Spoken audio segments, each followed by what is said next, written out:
안녕하세요. 저는 평범한 하루하루를 살아가고 있는 40대 중반의 여자입니다. 나이가 젊었을 때는 매일 새로운 일이 있었으면 좋겠다는 바람을 가지면서 살았던 것 같아요. 사랑을 찾을 때에도 남들보단 특별한 사랑을 해보기를 소망했었답니다. 매일 똑같은 쳇바퀴 굴러가듯이 사는 게 싫다고 느꼈던 적이 있었는데요. 제 인생에서 한 차례 큰 폭풍이 지나간 지금은 예전과 같은 평범한 일상으로 돌아오게 되어 감사한 마음으로 살고 있어요. 그 당시에는 너무 힘들었지만 이렇게 터놓고 이야기할 수 있게 되었다는 건 제 마음이 많이 여유로워져서인 것 같아요. 저의 이야기를 한번 들어봐 주시겠어요? 저는 40살이 될 때까지 자유롭게 살아왔어요. 어릴 때부터 꾸미는 데에 관심이 많아서 진로를 일찍 뷰티 쪽으로 생각하게 되었답니다. 그래서 대학 진학을 하지 않고 고등학교를 졸업하고 바로 뷰티 학원을 등록하게 되었죠. 그렇게 20대 초반에 네일숍을 시작해서 지금까지 해오고 있어요. 적성에 잘 맞아서 그런지 사업은 점점 번창했고 지금은 3개의 숍을 운영하고 있죠. 사람들 각자 자기에게 맞는 일을 해야 한다고 생각하기에 대학에 가지 않은 것을 후회하지는 않고 살아왔어요. 저는 어릴 때부터 제 생활비는 스스로 벌 수 있어서 자립도 일찍 하게 되었고 그 덕에 혼자 여행도 많이 다니고 하고 싶은 일은 해보고 살아올 수 있었거든요. 연애도 꾸준히 해왔지만 40대에 딱 들어서자 거짓말처럼 남자를 만날 기회가 없어지더라고요. 친구들은 이미 아이 키우고 있고 주변에 괜찮은 남자는 찾을 수 없으니까 조급한 마음이 들기 시작했어요. 결혼을 하고 싶다는 생각이 그리 많지는 않았는데 주변에서도 슬슬 걱정을 하기 시작해서 결혼 정보 업체에 가입을 하게 되었죠. 몇 번 주선해주는 분들을 만나봤지만 제 마음에 들지는 않더라고요. 이럴 바엔 살던 대로 혼자 편하게 살자는 생각이 점점 커져갔고 마지막이란 생각으로 소개팅을 나가게 되었죠. 거기에서 지금의 남편을 만났답니다. 저보다 1살이 많았는데 풍기는 분위기가 학구적이라 그런지 나이보다 어려 보이더라고요. 술도 별로 좋아하지 않고 담배도 하지 않는 점이 가장 마음에 들었네요. 중소기업에 다니고 있다는데 연봉은 나이에 비해 솔직히 많이 모자랐지만 제가 사업을 하니까 금전 문제는 저에게 크게 중요하지 않았어요. 어리숙한 모습이었지만 우리나라에서 가장 명문대인 S대를 나왔더라고요. 자신과 반대인 사람이 끌리는 법이라고 제가 공부 쪽엔 재능이 없어서 남편에게 호감이 크게 느껴지기 시작했답니다. 그 후로 제가 더 적극적으로 나서서 데이트를 시작하게 되었어요. 제가 가만히 있으면 남편은 연락도 안 하고 아무것도 안 할 것 같더라고요. 그렇게 6개월의 짧은 연애를 했고 서로 나이도 있으니 결혼까지 빠르게 이어지게 되었답니다. 시댁은 그럭저럭 여유가 있는 평범한 집안이었는데 살고 있는 아파트가 자가라는 것만 알고 사실 자세한 건 알지 못했어요. 남편이 말수가 진짜 적어서 물어봐도 대답도 시원하게 안 해줬고요. 시부는 회사를 다니다 이미 오래전에 퇴직하고 노인대학에서 강의를 종종 하신다는데 남편과 같은 명문대를 나왔더라고요. 그리고 시누이가 2명이 있는데 첫째 시누는 전업주부인데 남편이 의사라고 자부심이 엄청 났답니다.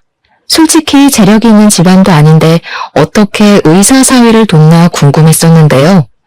신우도 알아주는 대학교를 졸업했는데 거기서 지금의 남편을 만나 연애를 오래 하고 결혼했다네요. 신우가 첫째 신우 자랑이 대단해서 신우가 한번 집에 오면 공주 행차하는 것처럼 대접을 하더라고요. 첫째 신우 온다는 날에는 밥상에 소갈비찜은 기본이고 메뉴가 달라졌답니다. 둘째 신우는 2년째 미국의 유명 대학에서 박사과정 밟고 있어서 결혼식에도 오지 않았어요. 왔다 갔다 하는 비용이 더 든다고 하더니 제가 항공권 사준다니까 바로 불이나게 오라고 전화하더라고요. 근데 둘째 신우가 시험이 코앞이라 못 온다고 수학이 너머로 어찌나 짜증을 내던지 제가 다 민망하더라고요. 자식들 모두 명문대를 나왔다는 게 신우에게는 인생의 최고 업적이자 자랑인 듯 보이더라고요. 시댁 갈 때마다 저한테 자랑을 얼마나 하는지 레퍼토리를 외울 지경이었답니다. 너 남편이 어렸을 때부터 영재 소리를 들었다. 고등학교 때는 주변 엄마들이 어떻게 공부시키는데 맨날 1등이냐고 물어봐서 밖에 나가는 게 힘들었어. 아유, 엄마들마다 돌아가면서 과일 사다 주고 케이크 사다 주고 얼마나 귀찮았는지. 셋 다 좋은 대학 나온 건 부모님 머리를 물려받아서 그런가 봐요. 아버님도 좋은 대학 나오시고 어머님도 같은 대학 나오셨어요? 넌 뭘 그렇게 꼬치꼬치 하려고 그러니? 근데 너는 내가 이런 얘기해도 아무렇지도 않니? 애가 자존심도 없나? 요즘 세상에 고졸이 뭐니? 내가 남사스러워서 어디 말도 못한다. 너 학창시절에 뭐 날라리 그런 거였니? 우리 아들이 공부만 하다 보니까 참한 여자 보는 눈이 부족했지. 갑자기 시모가 제 학력을 갖고 저런 말을 하니 벙찌더라고요. 이런 말을 들은 게 결혼한 지 2주도 안 지났을 때였답니다. 그리고 그때부터 당연하다는 듯이 제 학력을 가지고 깎아내리기 시작하더라고요. 시모는 전화나 메시지를 자주 보내는 편이었어요. 저는 일하느라 정신이 없는데 전화 한 번 안 받으면 난리가 나서 점점 스트레스가 되더라고요. 시댁으로 오라는 소리는 어찌나 자주 하는지, 특히 첫째 신우가 집에 오는 날이면 저와 남편도 무조건 가야 했어요. 제가 일이 있거나 약속이 있어도 무조건 신우 스케줄에 맞춰야 하는 거였죠. 우리 남편이 실력이 좋아서 예약이 너무 밀리는 거야. 이럴 거면 그냥 개원해서 크게 하는 게 맞는 것 같지? 친구들도 자꾸 우리 남편 병원 예약 좀 해달라고 하고 피곤해 죽겠어. 다 네가 잘난 덕에 피곤한 건데 어쩌겠어. 우리 딸은 얼굴도 이뻐 공부도 잘해. 남편감도 대단한 의사로 데려오고 어디 빠지는 데가 없어. 세윤이도 있는데 민망하게 왜 그래? 어릴 때 공부해야 될 때는 공부를 해야 되고 결혼할 땐 결혼을 해야 되고 사람은 때를 잘 맞춰 사는 게 좋은 것 같아. 세연이는 좀 타이밍이 안 맞았네요. 공부는 너무 빨리 놓고 결혼은 너무 늦게 했네. 그래서 우리 오빠를 만났나? 아가씨, 요즘 들어 볼 때마다 학력 얘기하는데 좀 불편하네요. 나 공부 못하지 않았어요. 하고 싶은 일이 있어서 빨리 시작한 거지 대학 못 간 게 아니에요. 말 좀 가려서 해요. 어머, 언니 대학 못 간 거 콤플렉스 있어요? 꼭 그런 사람들이 못 간 게 아니라 안 갔다고 하더라고. 신우는 얄밉게 웃으면서 자리를 뜨더라고요. 저는 은근히 무시하는 시댁 식구들의 태도에 점점 화가 쌓이기 시작했어요. 제가 이룬 커리어가 왜 시댁에만 오면 고졸이라고 후려쳐줘야 하는지 이해를 못하겠더라고요. 저는 시부와 멍하게 텔레비전을 보고 있는 남편을 끌고 베란다로 가서 문을 닫았죠. 당신 어머니랑 아가씨 하는 얘기 다 들었지? 내가 그렇게 무시를 당하고 있으면 와서 한 소리 해야지. 어쩜 그렇게 가만히 있어? 왜 또 가만히 있는 사람 시비야? 너 고졸 맞잖아. 아니라고 하면 뭐 달라져? 솔직히 전문대도 아니고 고졸은 쪽팔린 거야. 그냥 가만히 있어. 남편이 거실로 가버리려길래 얼른 손목을 잡았는데 차갑게 뿌리치고 들어가 버리더라고요. 어이가 없어서 그 길로 바로 집에 가버리려고 가방을 들고 밖으로 나와버렸답니다. 남편은 저를 휙 보고는 무시하고 따라오지도 않더라고요. 저는 서러움에 눈물이 나려는 걸 꾹 참고 아파트 현관을 나왔죠. 그때 언제 밖에 나갔었는지 신우와 심해부가 팔짱을 끼고 걸어오더라고요. 저는 마주치기가 싫어서 어두운 쪽으로 몸을 숨겼답니다. 두 사람이 출입구 앞에 멈춰서더군요. 저는 숨은 모습을 들키면 더 우스워질 것 같아 꼼짝도 하지 않고 있었죠. 오빠랑 세연이 와 있는데 진짜 꼴 보기 싫어. 고졸 주제에 가방은 비싼 거 들고 오고 그런다고 싸구려가 명품 되겠어? 형님, 거의 10년을 백수였던 거 다 알고 결혼한 거래? 고졸이라더니 진짜 결혼이 급했긴 급했네. 그 가방 갖고 싶으면 하나 사. 남편이 의사인데 그까짓 거 뭐라고. 사실 우리 오빠랑 결혼한 것만 봐도 어느 정도 급인지 나오잖아. 나이는 많고 갈 데는 없으니까 나이 많은 백수한테 시집이나 오고 한심해 둘 다. 아무튼 형님 내외 어디 가서 말하긴 좀 불편하긴 하네. 백수랑 고졸 날라리 하네. 앞으로 가족 행사 있을 때 친척들 앞에서도 쪽팔려서 어떡해? 그래도 골칫거리였던 오빠 데려가서 입혀주고 먹여주니 다행이지. 안 그럼 계속 우리한테 빌붙었을 거 아냐? 당장 둘 앞에 나가서 따지고 싶었지만 손이 부들부들 거리더라고요. 두 사람은 안으로 들어가 버리고 저는 튀어나올 것 같은 심장을 진정시키려고 애쓰며 차로 갔어요. 남편이 10년 동안 백수였다는 사실을 전혀 몰랐던 터라 큰 충격을 받았습니다. 어쩐지 모아둔 돈이 너무 없다고 생각했는데 결혼을 하려고 급하게 회사를 들어간 건 아닌지 의심이 들었어요. 제가 수입이 남편 월급이 너무 작긴 하지만 그래도 매달 안정적으로 나오는 게 어디냐는 생각으로 너무 안일하게 넘겼다는 생각이 들더라고요. 시모가 내 앞에서 티내지는 않았지만 그동안 남편이 집안에서 어떤 대우를 받고 살았는지 알 수 있을 것 같았어요. 그래서 저를 그렇게 쉽게 무시할 수 있었던 거였겠죠. 저는 남편에게도 속았다는 생각이 들고 시댁에도 너무 실망을 해서 당분간 어떤 이유로든 가지 않기로 마음먹었답니다. 그렇게 시모의 연락을 무시한 지도 오래 지났어요. 꽃이 잔뜩 나오는 동영상이나 건강에 대한 쓸데없는 정보 같은 걸 매일 보내서 스트레스를 많이 받았었는데 아예 차단해버리니 속이 다 시원하더라고요. 남편이 주는 생활비도 이상하게 점점 줄어가기 시작하더니 한 달, 두 달 건너뛰는 일도 생기기 시작했어요. 사실 남편이 주는 돈은 한 달 살기엔 너무 적었지만 그래도 티내지 않고 내가 더 보태서 쓰자는 생각으로 살았어요. 제가 거의 3배는 더 쓰면서 가정을 꾸려가고 있는데 남편에게 싫은 소리 한 번도 한 적 없답니다. 하지만 남편이 숨겼던 과거를 알게 되자 점점 정이 떨어져서 저도 싫은 소리를 하게 되더라고요. 월급은 매달 똑같은데 왜 생활비는 매달 다르게 주는 거야? 어디 다른 데 쓰고 다녀? 쓰긴 뭘 써. 야근하고 그러면 월급 더 나오는 거고 암튼 다 달라. 넌 회사 다녀본 적도 없으면서 뭘 한다고 그래? 너 돈 좀 번다고 유세 떠냐? 말 다 했어? 한 달에 생활비가 얼마나 드는지 알기나 해? 배달시켜 먹는 것만 해도 당신이 주는 생활비 다 써. 어떻게 돌아가는지 알려고 하지도 않잖아. 당신은 맨날 먹고 핸드폰하고 자는 게 최고니까. 네가 집구석에서 밥을 안 하는데 그럼 시켜 먹어야지 굶냐? 그럼 너 일하지 말고 들어앉아서 살림이나 해. 남편한테 따뜻한 밥 한 번 차려주지도 않는 게 내가 아주 속아서 결혼했어. 진짜 사기 결혼 당한 게 누군데 이래? 내가 이런 말까진 안 하려고 했는데 당신 10년 동안 백수였다며? 난 회사 다닌 적은 없어도 내가 사업체 몇 개를 꾸리는 사람이야. 당신보단 내가 사회생활 훨씬 오래 했어. 왜 사람을 무시해? 너 그거 누구한테 들었어? 엄마야? 아씨야. 10년 아니야. 9년이었어. 그래, 너 잘났다. 대학 안 다니고 사회생활에서 얼마나 굴러먹었는지 모르겠지만 돈만 잘 벌면 다냐? 에이. 결혼 전엔 화도 잘 못 내고 심성이 고운 줄 알았지만 남편은 누구보다도 다혈질에 콤플렉스로 가득 찬 사람이었답니다. 자그마한 일에도 크게 화를 내고 과민하게 반응하는 게 예사였어요. 대화를 시작하면 거의 큰 소리를 치며 마무리가 되었기 때문에 우리는 서로 거리를 두며 대면대면하게 지내기 시작했죠. 저는 마음이 심란할수록 일에 더 열중했어요. 고용한 직원 수도 만만치 않았기 때문에 하루에 한 번씩 숍들을 돌아다니며 관리하다 보면 어느새 밤이 되어 있는 때가 많았답니다. 어느 날 시모가 계속 전화를 해대더라고요.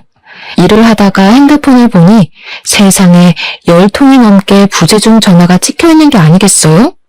그리고 바로 전화가 울리기 시작했고 저는 받을까 말까 고민하다가 결국 받고 말았답니다. 시모는 지금 당장 집 앞으로 자기 좀 데리러 오라는 말을 하더니 전화를 끊어버렸어요. 시모 목소리도 안 좋은 것 같아 어디가 아픈가 싶어서 차를 끌고 갔는데 아파트 출입구 앞에 시모가 서 있더라고요. 제 차를 보자마자 얼른 조수석에 타더라고요. 전화를 그렇게 해도 안 받고 집에 코빼기도 안 비치더니 결국 오긴 왔네. 저 역 사거리의 백화점으로 좀 가. 저를 보자마자 째려보면서 말하는데 기분이 팍 상하더라고요. 제가 운전하지 않고 가만히 쳐다보고 있으니 출발하라며 삑 소리를 지르는 게 아니겠어요? 시모와 저는 백화점으로 들어갔어요. 도대체 뭘 하려는 건지 여우 같은 시모의 속을 알 수가 없어서 일단 지켜보기로 했답니다. 너는 시어머니 생일이 다 돼가는데 연락 한 번 없어? 시아버지 생신 때는 그렇게 잘 모시더니 지금 사람 차별하니? 살가운 며느리는 바라지도 않는다. 적어도 최소한의 도리는 해야 할 거 아니야. 어머니, 그럼 지금 일하는 사람 빨리 오라고 한 게 생일 선물 받아내려고 이러신 거예요? 그리고 저 어머니한테 아직 안 풀렸어요. 그렇게 저 무시하시면서 제 돈을 쓰고 싶으세요? 얘가 말하는 꼬락서니 좀 봐. 아직 안 풀려? 니까짓 게 뭔데? 내가 너 고졸이라고 그거 한마디 했다고 지금 시어머니한테 이렇게 모렴치하게 대하는 거니? 네가 이럴수록 사람들이 너 무식하다고 흉보는 거야. 알았니? 어머니, 저한테 무식하다고 그런 말 좀 그만하세요. 그러는 어머니는 대학 나오셨어요? 고등학교는 나오셨어요? 야, 너 사람 많은 데서 자꾸 큰 소리 나게 할래? 나는 자식 3명을 다 명문대 보낸 사람이야. 네가 자식 낳아서 애쓰다 한번 보내봐.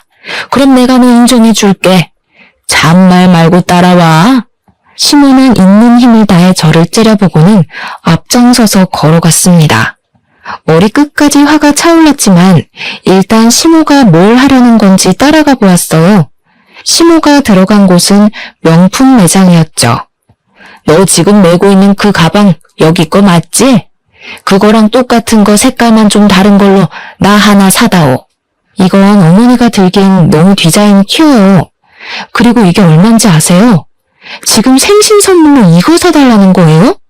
너 시아버지 생신 때는 그 비싼 식당에서 밥도 척척 사고 선물도 비싼 걸로 가져오더니 나한테 쓰는 건 아깝다 이거야? 너 돈 잘 번다며? 네일숍이 3개라며? 학벌이 안 되면 돈으로 잘난 척 좀 해보라고. 아버님 생신 때 식당은 시모가 마음대로 예약한 거였고요. 그때도 시모가 오빠한테 하도 쏘라고 그래서 그냥 제가 낸 거였어요. 아무튼 결혼하고 처음 만난 시어머니 생신인데 이깟 가방 하나 사주면 어때서 왜 이렇게 말이 많아? 네가 내 마음에 안 드는 거 사올까 봐 내가 미리 생각해서 데려온 거니까 잔말 말고 계산해. 여기요. 이 가방 다른 색깔은 없어요? 그 조용한 명품 매장에서 시모가 큰 소리를 치니까 사람들이 다 쳐다보더라고요.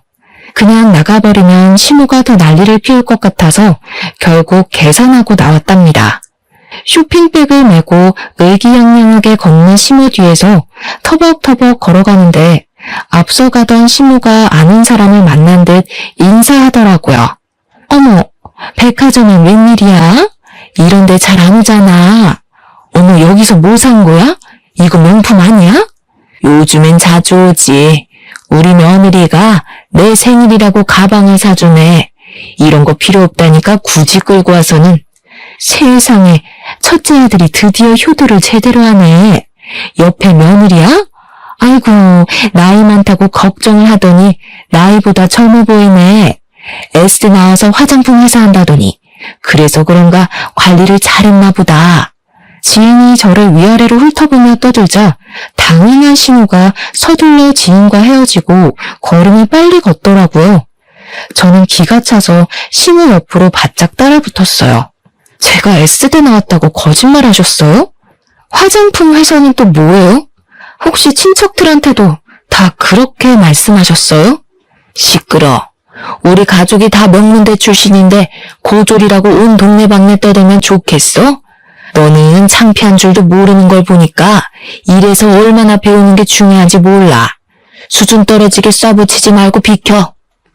시모는 오히려 저를 팍 밀치고 나가서 택시를 타고 가버리더라고요. 저도 살까 말까 고민하다가 어렵게 산 가방이었는데 이렇게 한순간에 시모한테 당했다는 기분이 드니 정말 짜증이 솟구쳤어요. 저를 며느리가 아니라 물주로 생각하고 있는 게 분명했으니까 말이죠. 그 일이 있고 며칠 후 시모의 생일이었지만 일이 많다는 핑계를 대고 가지 않았답니다. 남편은 화를 내면서 혼자 시댁에 갔더라고요. 웬일인지 시모도 저에게 오라는 전화를 하지 않았죠. 그렇게 한참 동안 시댁의 발길을 끊었고 조용한 일상이 이어지니 좀 살 것 같더라고요. 물론 오래가지 못했지만 말이죠.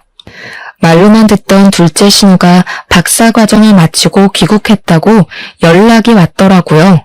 첫째 신우가 거하게 환영 파티를 한다면서 비싼 식당으로 예약을 했다고 꼭 오라고 했죠. 그래도 처음 보니까 얼굴은 비쳐야 할 것 같아 남편과 함께 식당으로 향했어요. 경제학 박사과정을 밟았다는 신우는 생각했던 것과는 사뭇 다르더라고요. 나이가 30대 초반인데 머리도 노랗게 염색했고 짧은 치마를 입고 있어서 사실 좀 당황스러웠죠. 미국에 살아서 좀 자유분방한 모양이라고 넘겼어요.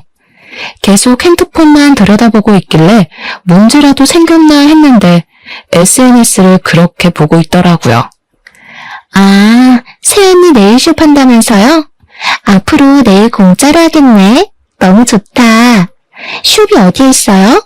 근데 예약제라서 미리 예약을 하셔야 돼요.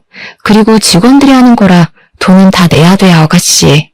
듣던 대로 새언니 좀 팍팍하다. 나는 그런 성격 별로던데. 근데 언니, 영어 잘해요? 뜬금없는 대답에 제가 멀거니 있으니까 첫째와 둘째 신우가 저를 보며 비웃더라고요. 그러더니 자기들끼리 영어로 대화를 하기 시작하는 게 아니겠어요. 저를 힐끗힐끗 보면서 둘이 어깨를 쳐가며 웃고 영어로 계속 말을 하는 게 당연히 제 얘기를 하는 거잖아요. 신우가 둘이 되니까 이제 이렇게도 무시를 하는구나 싶어 기가 차서 헛웃음이 나오더라고요. 계속 같이 있다간 안 좋은 꼴을 볼 것 같아서 식사 도중에 그냥 저만 나와버렸답니다. 남편은 비싼 밥 얻어먹느라 간은 저는 신경도 안 쓰더라고요. 그렇게 둘째 신우와의 악연이 시작되었던 것 같네요. 얼마 지나지 않아 일이 터지고 말았죠. 출근하려고 준비를 하는데 둘째 신우 전화가 오는 거예요. 다짜고짜 급하다면서 숍 이름하고 주소를 물어보더니 끊어버리더라고요. 결국은 와서 내일을 하려나 보다 싶어 그냥 직원에게 당일에 온다고 해도 받아주라고 말해두려고 했죠. 그렇게 몇 시간 후에 직원이 다급한 목소리로 전화가 왔는데 무슨 이벤트 당첨자라면서 예약을 한다는 전화가 왔다는 거예요. 저는 들어본 적도 없는 얘기니까 거절하라고 하고 끊었답니다. 무슨 의문인지 알 수가 없어서 어디서 계약했던 내용이 있었나 확인해 보려는데 신우가 또 전화가 왔더라고요. 언니, 예약 거절했다는 게 진짜예요? 지금 당첨자가 나한테 메시지 보내고 난리 났다고요. 아가씨 알아듣게 좀 말해요. 무슨 당첨자요? 그런 이벤트 했다는 게 아가씨가 벌인 일이에요? 일을 벌였다니 언니 말 너무 기분 나쁘게 하네요. 다 언니 잘 되라고 내가 이벤트 해준 건데 고맙다고 덥석 해줄 일이지 머리가 잘 안 돌아가나 봐요? 사실 내가 SNS 하는데 팔로워가 좀 돼요. 그래서 언니 숍 홍보 좀 해주려고 내일 무료 이벤트 열어서 5명 뽑았으니까 전화 받으면 친절하게 응대 좀 해요. 이게 도대체 무슨 경우예요? 나한테 먼저 말을 하고 하던가. 말을 해도 당연히 거절했을 일인데 다짜고짜 일을 벌이면 어떡해요? 아가씨가 우리 숍 와봤어요? 무슨 콧구멍만 만든 줄 알아요? 우리 숍 유명해서 항상 예약 꽉 차요. 이번 달도 예약 끝나서 더는 받지도 못하니까 당장 이벤트인지 뭔지 취소해요. 저는 화가 머리끝까지 나서 거칠게 전화를 끊어버렸어요. 내 학명을 가지고 무시를 하는 건 참을 수 있지만 제가 일궈놓은 사업까지 우습게 하고 자기들이 숟가락 얹어도 된다고 생각하는 게 정말 괘씸하더라고요. 그새 전화를 했더니 불이 나게 신우에게 전화가 와서 저도 한껏 따질 요령으로 받았답니다. 받자마자 당장 집으로 오라며 안 오면 네 잘난 네일숍 가서 다 엎어버리겠다고 소리를 고래고래 지르더라고요. 시댁에 들어가니 둘째 신우가 훌쩍대며 울고 있고 신우는 씩씩거리며 다짜고짜 휴지 케이스를 저한테 던지는 거예요. 야, 니까짓 게 뭔데 우리 딸한테 큰 소리를 쳐? 그깟 네일 얼마나 한다고 우리 딸한테 면박을 줘? 그깟 네일숍 와서 관리 받아본 적이나 있으세요? 한 명당 10만 원은 잡아야 돼요. 그럼 그깟 돈 어머니가 아가씨를 위해서 좀 내주세요. 50만 원밖에 안 하네요. 이게 점점 말 대답을 따박따박하고 너 때문에 얘가 엄청 곤란해졌다는데 어떻게 할 거야? 당장 이벤트인지 뭔지 해주겠다고 싹싹 빌어. 빌어야 될 건 아가씨인데 제가 정신 나갔다고 빌어요?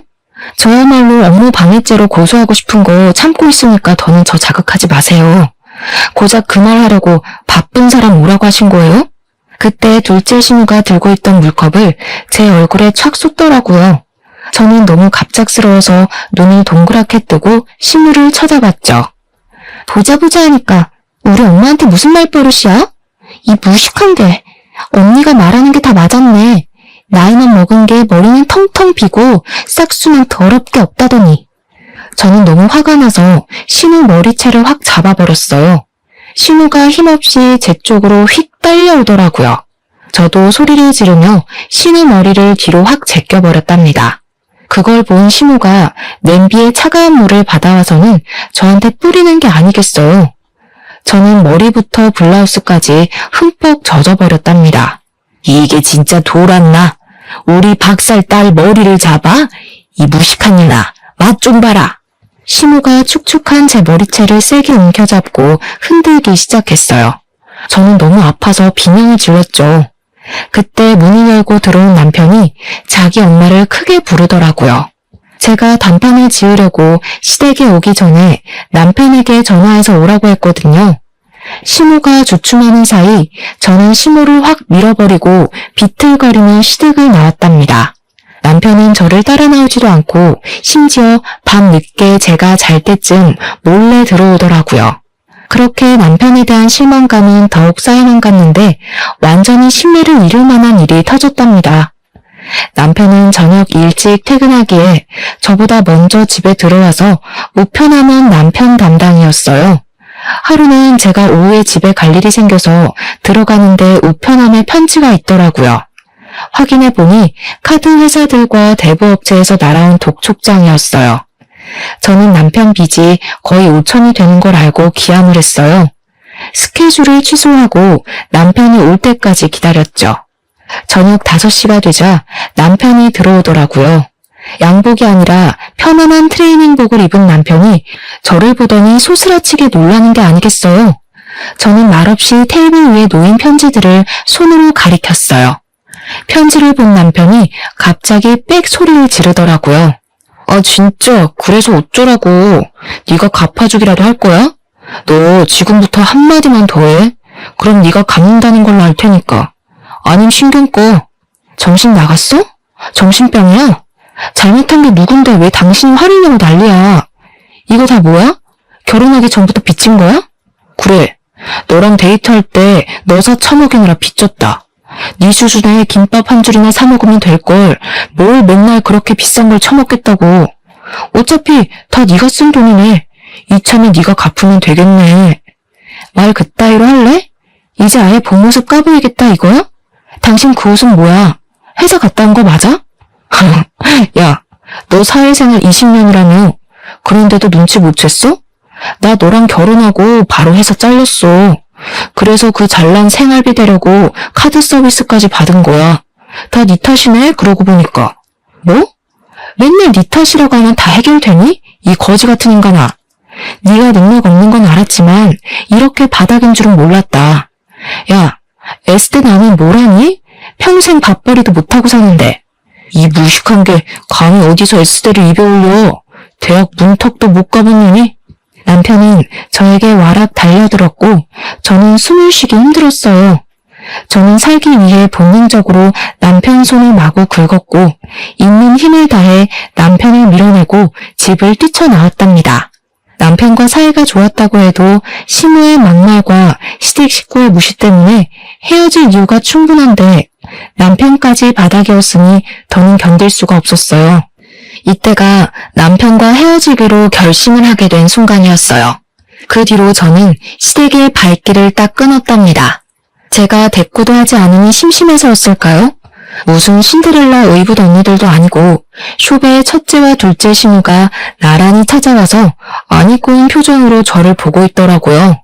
더 웃겼던 게 신우한테 빼앗기듯이 사준 명품백을 첫째 신우가 들고 있는 게 아니겠어요. 손님들과 직원들이 다 있으니 최대한 아무렇지도 않게 상대를 해줬는데 새언니 덕 좀 보자면서 네일 좀 해달라고 하더라고요. 저는 숍 관리를 하다 보니 네일을 직접 한 지는 꽤 오래되었지만 예약이 꽉 차서 직원이 모자랐기 때문에 어쩔 수 없이 제가 해주기로 했답니다. 케어를 해주고 있는데 첫째 신우는 저를 마치 아랫사람 대하듯이 하대를 하는 말투와 행동을 하는 거예요. 평소에 서비스 직군 사람들에게 어떻게 행동을 하는지 딱 알겠더라고요. 뒤집어 엎고 싶었지만 직원들 눈이 있어서 꾹 참았죠. 내가 평소에 하는 데보다 못하는 것 같은데? 세연이 실력이 이런데 장사는 꽤 잘 되네. 위치가 좋아서 그런가? 역시 병원도 목이 좋은 데다가 해야 돼. 어디로 할지 머리가 아프다니까. 황부병원 크게 개업한다면서 어디다 하라고? 우리 집 근처에서 하면 가깝고 좋잖아. 한층 다 빌려서 하는 거야? 넌 형부 그릇이 그것밖에 안 될 것 같아? 층수 낮은 건물 통째로 차리려고 알아보고 있어. 친정 동네는 너무 후지고 좀 돈 있는 데서 해야 잘 되지. 아, 지금 알아보는 데가 세연이 친정 쪽인 것 같은데? 그래요? 나도 친정 쪽에서 숍 하나 더 내려고 찾아봐서 그쪽은 꽤 잘하는데 괜찮은 데 많죠. 콧구멍한 숍이랑 병원이랑 비교가 돼요? 세연이 은근히 자랑질 많이 하는 거 알아요? 무식해 보이니까 좀 고쳐요. 가족이니까 이런 말도 해주는 거예요. 저는 신우들을 빨리 보내려고 참을 인자를 새기며 내일을 마무리해 주었어요. 역시나 예상했던 대로 돈을 안 내고 가려고 하더라고요. 큰 병원 한다는 사모님이 숍 규모 보면 몰라요. 내가 주먹구구식으로 장사하는 데 아니고 세금이며 월급이며 제대로 내고 하는 거예요. 난 친정엄마가 와도 돈 받으니까 돈 내고 가요. 내일도 거지같이 해줬으면서 그 돈을 다 받아먹으려고요? 돈 어지간히 밝혀 진짜. 이래서 수준 맞는 사람끼리 어울려야 되는 건데 가족이라고. 이깟 돈 내면 그만인데 세연이 태도가 너무 재수없어서 절대로 돈 못 주겠네. 꼬우면 경찰 부르던가. 첫째 신우가 카운터에 놓여있는 명함이나 물건들을 바닥으로 던지기 시작하는데 정말 미치겠더라고요. 손님들이 놀라서 웅성대니까 매니저가 저에게 급히 달려왔답니다. 저는 결국 돈 받는 걸 포기하고 신우들을 출입문 쪽으로 끌고 나갔어요. 야, 이 거지 같은 것들아. 그게 어느 수준인 거 잘 알겠으니까 가라 가. 다신 여기 얼씬도 하지 마. 제가 일하는 곳에서까지 봉변을 당하니까 직원들 볼 낯도 없고 수치심이 들더라고요. 어떻게든 시댁과 연을 끊어버려야겠다고 다짐을 했죠. 그러던 어느 날 남편이 첫째 신우병원이 개업한다면서 시모가 개업식에 오라고 연락을 했다더라고요. 제가 당연히 같이 가겠다고 했더니 남편이 놀라는 눈치였어요. 그러거나 말거나 저는 멋들어지게 차려입고 개업식에 찾아갔답니다.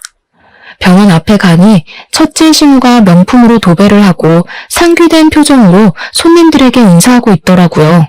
옆에는 신우와 둘째 신우도 마치 자기 병원인 양 콧대가 하늘을 하고 있었죠. 저는 남편을 돌아보며 서류 봉투 하나를 건넸답니다. 남편은 서류를 확인하더니 황당한 표정을 짓더라고요. 뭔 그런 얼굴로 봐? 그럼 내가 계속 너한테 호구당하면서 살 줄 알았니? 거기 도장 찍어. 조용히 합의 이혼하는 게 서로 편할 거야. 갑자기 왜 이혼을 해? 내가 바람을 피우냐 도박을 했냐? 그깟 싸움 몇 번 했다고 이혼하면 세상 사람들 다 이혼했겠다. 학교라고 치면 난 일방적으로 너네 가족한테 학교폭력 그 이상을 당했어. 네가 나한테 한 거는 사기 결혼이고 그래도 이혼 안 하고 내 돈으로 식충이처럼 살고 싶으면 앞으로 무슨 일이 일어나나 잘 봐. 도장 찍게 될 테니까. 저는 차갑게 말하고 신우와 신우 쪽으로 걸어갔어요. 제 모습을 발견하고는 눈이 찢어져라 째려보고 있더라고요. 저는 첫째 신우와 남편에게 가서 영어로 말을 걸었어요. 제 유창한 영어 발음에 두 신우 입이 떡 벌어지더라고요. 사실 저는 어렸을 때부터 미국으로 여행도 자주 가고 어학연수도 받으며 머문 적도 있었어요. 여러 나라로 여행도 많이 다니면서 영어가 필수라는 걸 잘 알았기 때문에 꾸준히 공부했거든요. 거기다 네일숍 지점을 해외에도 내려고 준비하고 있었기에 현지 매니저와 영어로 통화하는 건 기본이었죠. 놀라서 저를 보고 있던 심해부가 갑자기 어떤 남자를 향해 황급히 달려가더라고요. 남자가 제 쪽으로 성큼성큼 걸어오자 심해부도 뒤를 졸졸 쫓아왔죠. 심호가 얼굴을 확인하더니 화들짝 놀라며 인사를 했어요. 바로 제 친정아버지였거든요. 입이 떡 벌어진 심해부와 첫째 심호가 동시에 저를 바라보더라고요. 친정아버지가 개원한 병원의 건물주였기 때문이죠. 처음에 결혼할 때 친정아버지가 작게 사업하시다가 은퇴하셨다는 이야기만 했고 건물을 갖고 있다는 사실은 당연히 꺼내지 않았어요. 그 사실을 알게 되면 시댁이 무슨 요구를 할까 알 수 없어서 숨겼는데 정말 천만다행이었죠. 우리 아이가 이혼을 한다고 하는데 그렇게 되면 서로 부딪히는 게 껄끄럽지 않겠소? 그래서 계약을 없던 일로 하자고 말하려고 왔소. 아니, 사돈, 이혼이라니 그게 무슨 말인가요? 그런 얘긴 들어보지도 못했는데. 근데 진짜 여기 건물주예요? 아니, 인테리어까지 다 끝낸 상태인데 건물주 마음대로 계약을 파기라뇨. 말도 안 되는 얘기입니다. 법적으로 대응하겠습니다. 그동안 있었던 일 우리한테 다 들었습니다. 남의 귀한 딸 데려다가 호구처럼 부려먹고 무시를 하다니 제정신입니까? 싹 다 고소해버리려는 거 참고 있으니까 조용하게 처리합시다. 그리고 법대로 할 거면 계약서나 다시 읽고 오시던가. 낡은 빌딩 싹 뜯어고치느라 몇 억이 들었는데 지금 무슨 개소리야. 당신이 건물주면 다야? 진짜 그 아버지 그 딸이네. 우리는 절대 못 나가니까 경찰 불러, 경찰. 저는 한심한 눈으로 제정신이 아닌 것 같은 신우를 바라보았죠. 저는 신우가 친정 근처에 빌딩을 찾고 있다는 말을 들었을 때 살짝 친정아버지 건물 얘기를 흘렸답니다. 그리고는 바로 아버지에게 찾아가서 그동안 있었던 일을 다 이야기하고 이혼하도록 도와달라고 말씀드렸죠. 평소에 냉정한 성격인 아버지가 가만히 안 두겠다며 불같이 화를 내시더라고요. 아니나 다를까 심해부가 건물을 빌리고 싶다는 부동산의 연락을 받았고 아버지는 갑인 건물주가 원할 때는 언제든지 계약 파기가 가능하다는 내용을 교묘하게 계약서에 적어두셨답니다. 그리고 시세보다 훨씬 싸게 월세를 제시하니 심해부는 제대로 확인도 하지 않고 바로 계약을 해버린 것이죠. 계약서를 확인해본 심해부의 두 손이 덜덜 떨리자 일이 심각하게 돌아가는 걸 눈치챈 첫째 신우가 심호를 뒤에서 쿡쿡 찌르더라고요. 사돈, 뭔가 오해를 하신 모양인데 가족끼리 다툼이 좀 있었던 건 맞지만 그렇게 심각한 건 아닙니다. 화를 좀 푸시고 천천히 대화를 해보는 게 어떠실까요? 예, 그동안 마음 상한 게 있었다면 내가 사과하마. 어떡하죠? 마음이 좀 상한 게 아니라 이혼 안 하면 제가 죽을 것 같은데요. 당신 그 잘난 백수 아들 돌려드릴 테니까 잘 끼고 살아보세요. 그렇게 미안하시다면 무릎 꿇어 보시던가요. 얼굴이 파래진 심호가 첫째 신우를 돌아봤는데 심호 눈을 싹 피하더라고요. 고개를 푹 숙인 심호가 덜덜 떨며 무릎을 꿇었답니다. 심호가 울먹이며 제 바지가랑이를 잡더라고요. 이제 됐니? 내가 이렇게 사과하마. 화 좀 풀어라. 가족끼리 서로 도와야지. 이런 법이 어디 있니? 앞으로는 내가 너 상점 모시듯 하마. 이거 놓으세요. 진심으로 우러나와서 저한테 미안하다고 하시는 거 아니잖아요. 잘난 따님이 이렇게 된 건 다 어머님이 뿌린 씨 거둔 거니까 제 탓은 마시고요. 야, 이게 진짜 정신 나갔나? 네가 뭔데 우리 집을 풍비박 쌌네. 너 오늘 내가 가만 안 둬? 저는 둘째 신우 손에 들려있던 테이크아웃 컵을 뺏어서 신우와 둘째 신우 얼굴에 순식간에 뿌려버렸어요. 끈적한 포도주스가 두 사람 얼굴에 범벅이 되었죠. 지켜보던 남편 사색이 되어 풀썩 주저앉더라고요. 어머니는 모르시겠지만 제가 꽤 성공한 사업가거든요. 그래서 계산이 정확해서 빚지고는 못 살아요. 저번에 받은 거 돌려드린 거예요. 이해하시죠? 그러고는 조용히 핸드폰을 열어 녹음한 내용을 재생했고 영어 대화가 흘러나왔어요. 영어를 알아들은 둘째 신우가 제 핸드폰을 뺏으려고 달려들더라고요. 저는 재빨리 옆으로 피했고 신우는 땅바닥으로 고꾸라졌답니다. 어머니도 영어 못 알아들으시니까 무슨 내용인지 모르시겠죠? 제가 둘째 아가씨 다니던 학교랑 주고받은 메일도 있으니까 편지로 보내드릴게요. 못 믿으시겠다면 공증까지 해서 보내드릴게요. 하고 다니는 꼬락서니가 영 수상해서 그 박사과정 했다던 미국 학교로 전화를 해봤거든요, 제가. 근데 아가씨 이름이 없다네요? 저는 혼이 나가버린 시댁 식구들을 남겨두고 돌아섰답니다. 남편은 어떻게든 이혼은 안 하려고 했지만 저는 소송 이혼으로 완벽하게 이혼할 수 있었죠. 남편이 한 푼도 없었기에 정신적인 피해 보상이나 위자료는 받을 수 없었지만 저를 갉아먹는 시댁과 깔끔히 정리가 된 것만으로도 다행이라는 생각이 들었어요. 소송 과정에서 알게 되었는데 병원을 무리하게 개원하느라 막대한 빚을 졌던 첫째 신우는 살던 아파트까지 처분해야만 했고 첫째 신우한테 돈을 빌려줬던 시댁도 빚더미에 올라앉았다고 하더라고요. 전 남편은 여전히 백수로 지내며 늙은 시부모에게 빈대부터 살고 있고요. 둘째 신우는 미국에서 대학 합격했다고 거짓말하고 유학비 받아 흥청망청 유흥을 즐기며 살았던 게 들통나서 집에서 쫓겨나서 지금도 행방을 모른다고 하네요. 저는 여전히 숍을 운영하면서 바쁘게 살고 있고 가끔 혼자 여행을 다니며 재충전하는 것을 낙으로 여기고 있답니다. 결혼을 하고 그 사람의 가족을 받아들이는 건 정말 중요한 일이고 인생이 바뀔 수도 있는 사건인데요. 저는 남들이 정해놓은 기준에 맞춰 살아가려고 너무 성급한 선택을 했던 것 같아요. 폭풍 같던 시간을 지나온 자신을 더 소중히 여기고 이제는 저만의 박자에 맞추어 여유 있게 살아가 보려 한답니다. 여러분도 제 사연을 듣고 현재의 일상에 더욱 감사하는 마음을 가져보셨으면 좋겠어요. 들어주셔서 감사합니다.